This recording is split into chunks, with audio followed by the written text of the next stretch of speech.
you an update from our indoor gardening series that I did, specifically for the Basil for Life and Parsley for Life, if you watched the whole thing.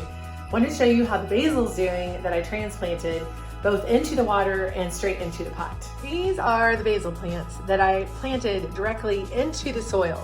Now, I did lose a couple, which was to be expected because their roots were so heavily disturbed, but I did get 3 of these really beautiful basil plants from that one plant for, again, $2.99.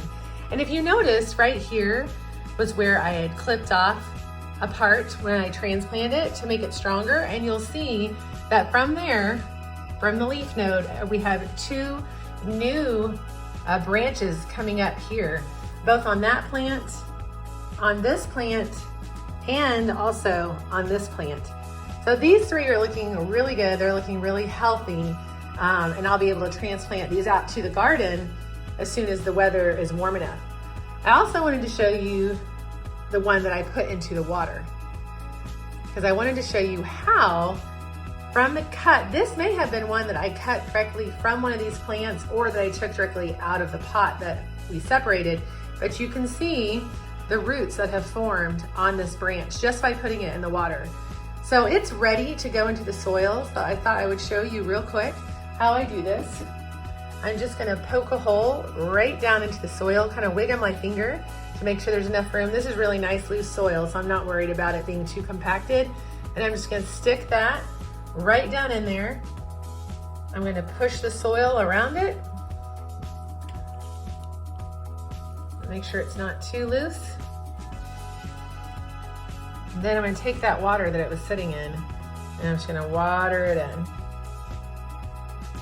Just like that. Again, I'm just moving the soil around to make sure that it has a firm foundation. And this will have really nice light here from my bathroom window. And it is, now we'll get 4 plants from 1. And if I wanted to, as these got bigger, I could clip these right here at the leaf node, here and here and here and there, and get 4 more basil plants. Now I don't really need that, but I could, if I wanted to, continue to trim these plants and have more and more basil for life. Pretty cool, huh? And then I also wanted to show you the parsley. This is the parsley that I separated out and I put directly into this water, and I have been watering it steadily since separating it out.